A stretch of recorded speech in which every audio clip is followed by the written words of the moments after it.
আজ সকালবেলার আমার দোকানে পয়লা কাস্টমার, আবারও একজন সেই আদিবাসী ছোকরা।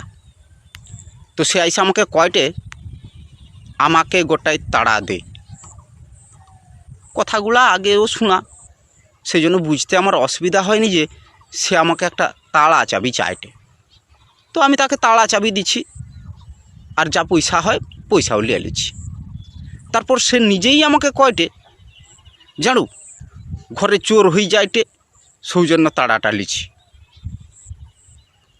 আমি কইটি চোর হয়ে যাইটে মানে কি চুরি হয়ে যাইটে?